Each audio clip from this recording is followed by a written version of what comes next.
నమస్కారం అండి. భగవద్గీతలో 6వ అధ్యాయము ఆత్మ సంయమ యోగమునందు 8వ శ్లోకము తాత్పర్యం వినిపిస్తున్నది మీ విజయభాస్కర్. జ్ఞాన విజ్ఞాన తృప్తాత్మా కూటస్థో విజితేంద్రియః యుక్త ఇత్యుచ్యతే యోగి సమలోష్టాశ్మకాంచనః.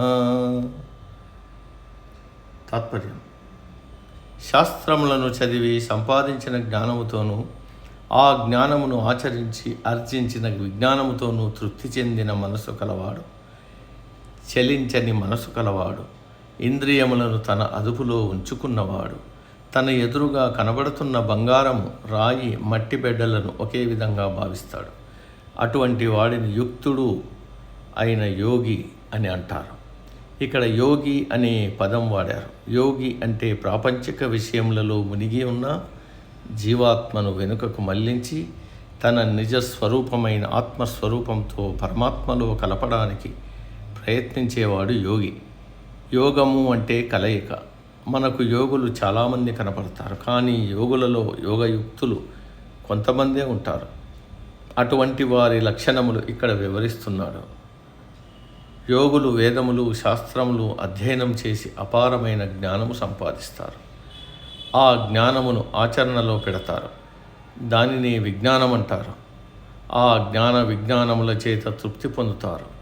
జ్ఞానం అంటే వేదములు, శాస్త్రములు, పురాణములు చదివి సంపాదించినది, గురువుల వలన ఉపదేశం పొందినది, పెద్దల ద్వారా వినినది జ్ఞానం. విజ్ఞానం అంటే తాను పొందిన జ్ఞానమును ఆచరణలో పెట్టడం. కొంతమంది శాస్త్రములు, వేదములు చదివి తమకంతా తెలుసనుకుంటారు.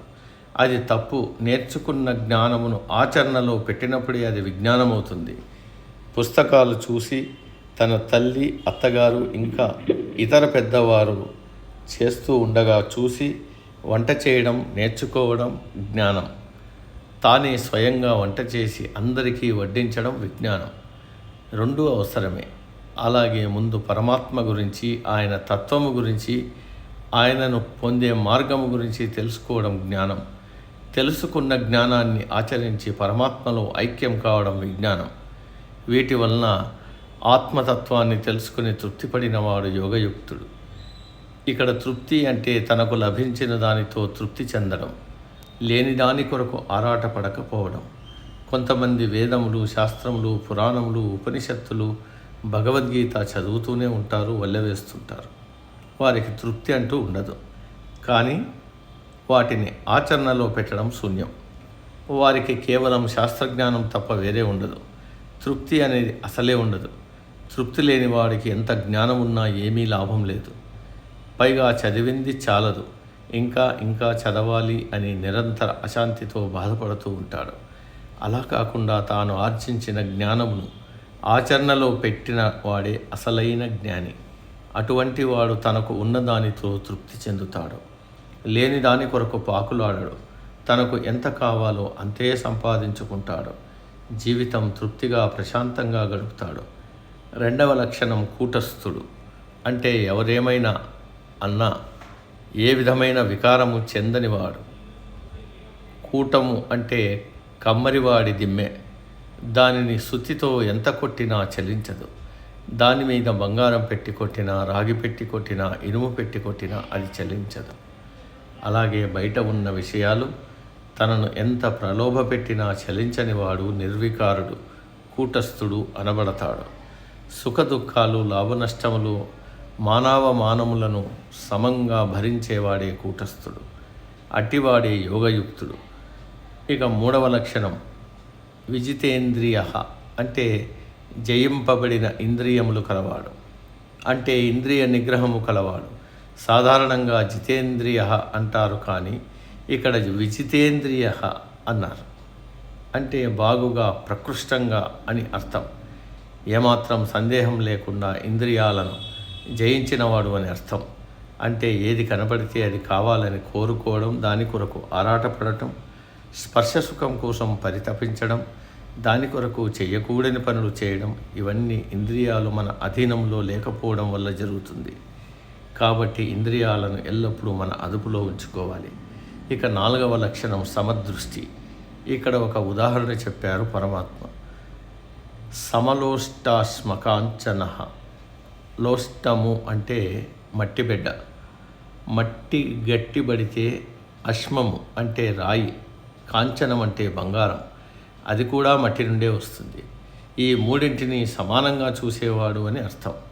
మనం బంగారాన్ని దాచిపెట్టుకుంటాం, రాయిని మట్టిని బయటపడేస్తాం, వాటి విలువలను బట్టి ప్రవర్తిస్తాం. కానీ యోగి అలా కాదు, మూడింటిని సమానంగా చూస్తాడు.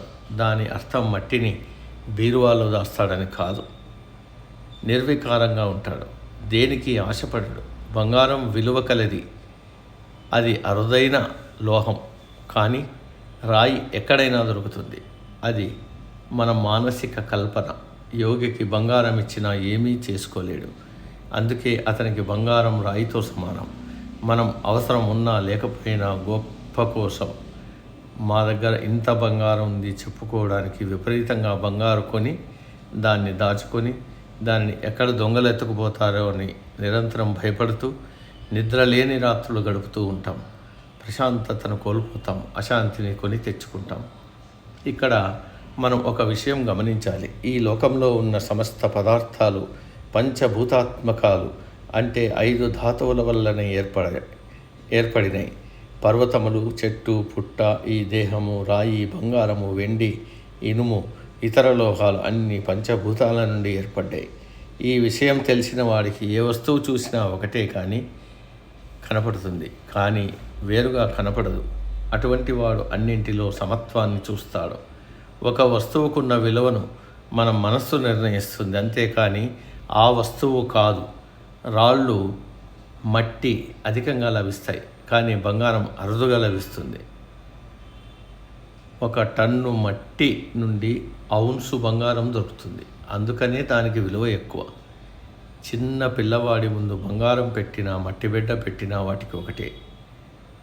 పైగా వాడు మట్టి బిడ్డ తీసుకుని నోట్లో పెట్టుకుంటాడు. కాబట్టి వస్తువులలోని హెచ్చుతగ్గులను, విలువలను మన మనసు నిర్ణయిస్తుంది.